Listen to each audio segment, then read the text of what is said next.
కార్మిక రైతు వ్యవసాయ కార్మిక వ్యతిరేక విధానాలకు వ్యతిరేకంగా ఈరోజు దేశవ్యాప్తంగా కోట్లాది మంది కార్మికులు రైతులు సమ్మె చేస్తూ ఉన్నారు. కేంద్ర ప్రభుత్వం ఇటీవల కాలంలో 4 లేబర్ కోడ్లు అమలుకు తీసుకొచ్చింది. 4 లేబర్ కోడ్ అమలు చేయడం అంటే కార్మికులు కట్టుబానిసలుగా మార్చడమే. ఈ దేశంలో పెట్టుబడిదారులు కార్పొరేట్ కంపెనీల యొక్క ప్రయోజనాల కోసం మాత్రమే 4 లేబర్ కోడ్లు కేంద్ర ప్రభుత్వం తీసుకొచ్చిందని చెప్పేసి మేము భావిస్తున్నాం. అట్లే వ్యవసాయ రంగాన్ని పూర్తిగా దెబ్బతీసే పద్ధతిలో అమెరికా, యూరోపియన్ దేశాలతోటి భారత ప్రభుత్వం ఒప్పందం చేసుకుంది. భారత ప్రభుత్వం చేసుకున్న ఒప్పందం ఫలితంగా మన దేశంలోకి విదేశాల వ్యవసాయ ఉత్పత్తులు ఇప్పుడిగా వస్తాయి.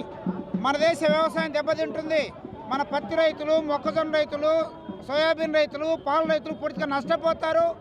అట్లే ఇటీవల కేంద్ర ప్రభుత్వం ఉపాధి హామీ చట్టాన్ని పూర్తిగా నిర్వీర్యం చేస్తూ మహాత్మా గాంధీ పేరు మార్చి చట్టంలో సారాంశాన్ని తీసేసి పేదలకు వ్యతిరేకమైన పద్ధతిలో చట్టాన్ని తీసుకొచ్చింది. ఈ 3 ప్రధానమైన డిమాండ్ల పైన దేశవ్యాప్తంగా అన్ని కార్మిక సంఘాలు, రైతు సంఘాలు, వ్యవసాయ కార్మిక సంఘాలు పిలిపించాయి. అందులో భాగంగా ఈరోజు కర్నూలు నగరంలో వేలాది మంది కార్మిక వర్గం, బ్యాంకు ఉద్యోగులు, ఎల్ఐసి ఉద్యోగులు, మెడికల్ రెప్స్, సెంట్రల్ గవర్నమెంట్ ఉద్యోగులు, రాష్ట్ర ప్రభుత్వ ఉద్యోగులు, అన్ని రకాల ఉద్యోగులు, కార్మికులు, అంగన్వాడీ వాళ్ళు, ఆశా వాళ్ళు, మెప్మా వాళ్ళు, ఇలా అన్ని రకాల కార్మికులు, హమాలి కార్మికులు, ఆటో కార్మికులు వేల సంఖ్యలో నిరసన తెలియజేస్తున్నారు. ఈ ర్యాలీ ద్వారా మేము స్పష్టం చేస్తున్నాం ప్రభుత్వానికి, ఇప్పటికైనా కేంద్ర ప్రభుత్వం మీ యొక్క కార్మిక రైతు వ్యతిరేక విధానాలు మానుకోండి, పునరాలోచన చేయండి, రైతులకు అనుకూలంగా, కార్మికులకు అనుకూలంగా చట్టాల మార్పు తీసుకురండి. అప్పుడు మాత్రం మీకు మనోడు ఉంటుంది. ఏదైతే బీజేపీ పాలన కేంద్రంలో ఉందో పెద్ద ఎత్తున పాల్గొంటా ఉన్నారు. లేబర్ కోడ్ తెచ్చి కార్మికులను బానిసలుగా చేసిన దుర్మార్గ పరిపాలన ఈరోజు దేశంలో ఉంది. స్కీమ్ వర్కర్స్ అంటే అంగన్వాడీ, ఆశ అనేక మంది ఉన్నారు. 1 కోటి మంది ఈరోజు దేశంలో ఉన్నారు. 80% మంది మహిళలే పనిచేస్తూ ఉన్నారు. అలాంటి వారికి కనీస వేతనం కానీ అట్లాగే బెనిఫిట్స్ కానీ ఏమాత్రం లేకుండా పని ఒత్తిడి పెంచి చాలా ఇబ్బందులకు గురి చేస్తున్నారు. కేంద్రంలో బడ్జెట్ కూడా చాలా తక్కువ కేటాయింపులు జరిగినవి. కాబట్టి మోడీ ప్రభుత్వము ఉన్న వాళ్ళకు తప్ప, పెద్ద పెద్ద కంపెనీలకు తప్ప, పేదవాళ్ళకు కాదు, ఆదాయాన్ని అమ్మిడలకు తప్ప ఈరోజు కార్మికులకు, రైతులకు, వ్యవసాయ కార్మికులకు, మహిళలకు ఏమాత్రం చేయడం లేదనే విషయం వాస్తవం. కాబట్టి ఇలాంటి మోడీని గద్దె దించే వరకు కార్మికులు, కర్షకులు అందరూ ఐక్యంగా పోరాడతారని చెప్పేసి హెచ్చరిక చేస్తా ఉన్నాము.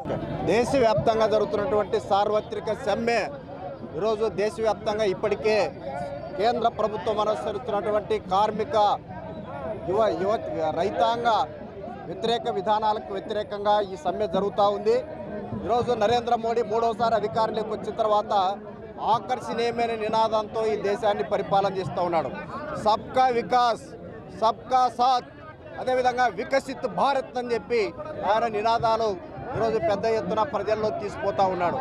మేము అడుగుతూ ఉన్నాం, సబ్కా వికాస్, సబ్కా కాస్ట్ అంటే ఈరోజు ఈ దేశంలో ఉన్నటువంటి సంపదను సృష్టించేటువంటి కార్మిక వర్గం, దేశానికి పట్టెడన్నం పండించే వ్యవసాయ పంటలు పండించేటువంటి రైతు, అదేవిధంగా రైతుకు తోడుగా ఉన్నటువంటి వ్యవసాయ కార్మికులు, అదేవిధంగా దేశంలో సేవలు అందిస్తున్నటువంటి ప్రభుత్వ రంగ ఉద్యోగులు, ఎల్ఐసి ఉద్యోగులు, వీళ్ళందరూ కూడా ఈరోజు సమ్మె బాటన పెట్టారంటే ఇది మీ యొక్క నినాదాలు గాలికి పోతూ ఉన్నాయి. మీరు కేవలం బడా కార్పొరేట్ కంపెనీలు అయినటువంటి అదానీ, అంబానీలకు మాత్రమే, వారు మాత్రమే వికసిస్తూ ఉన్నారు, వారు మాత్రమే ఈ దేశ సంపదను కొల్లగొడతా ఉన్నారు. మిగిలినటువంటి 90% ఉన్నటువంటి ప్రజానికం కూడా ఈ ప్రభుత్వం అనుసరిస్తున్నటువంటి కార్మిక, రైతాంగ, వ్యవసాయ కార్మిక విధానాలకు వ్యతిరేకంగా వారందరూ కూడా పెద్ద ఎత్తున అనేక ఇబ్బందులు ఎదుర్కొంటూ ఉన్నారు. అసంఘటిత రంగంలో ఉన్నటువంటి అంగన్వాడీ, ఆశ, మధ్యాహ్న భోజనం, ఆశా వర్కర్స్ వీళ్ళందరూ కూడా చాలని జీతాలతో కట్టుబానిసల మాదిరిగా ఈ దేశంలో సేవలు అందిస్తూ ఉన్నారు. అందుకే ఈరోజు దేశవ్యాప్తంగా ఈ సమ్మె సైరన్ మోగింది. ఈ యొక్క సమ్మె సైరన్ ద్వారా కేంద్ర ప్రభుత్వం నరేంద్ర మోడీ అనుసరిస్తున్నటువంటి విధానాలకు వ్యతిరేకంగా ఇప్పటికే దేశవ్యాప్తంగా పెద్ద ఎత్తున మరి ఈ యొక్క ప్రభుత్వంతో మరి ఇబ్బందులు పడుతున్నటువంటి వారందరూ కూడా వీధుల్లోకి వచ్చారు. మీకు సమ్మె హెచ్చరిక చేశారు.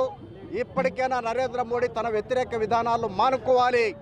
ఎప్పటికైనా ఈ దేశంలో సమ్మె చేస్తున్నటువంటి కార్మిక సంఘాలను పిలిచి, ఉద్యోగ సంఘాలను పిలిచి అసంఘటిత రంగంలో ఉన్నటువంటి కార్మికులను పిలిచి, వ్యవసాయంలో పండించే రైతులను పిలిచి, వ్యవసాయ కూలీలను పిలిచి మీరు చర్చలకు పిలవడం ద్వారా వారి సమస్యల పరిష్కారం ద్వారా మీరు అధికారంలో ఉంటారు, లేకపోతే గద్దె దిగుతారు. గద్దె దిగడానికి ఈరోజు దేశవ్యాప్తంగా జరుగుతున్నటువంటి సార్వత్రిక సమ్మె ఈరోజు పెద్ద ఎత్తున సైరన్ మోగిస్తూ ఉందని చెప్పేసి ఈ సందర్భంగా నేను హెచ్చరిస్తా ఉన్నా.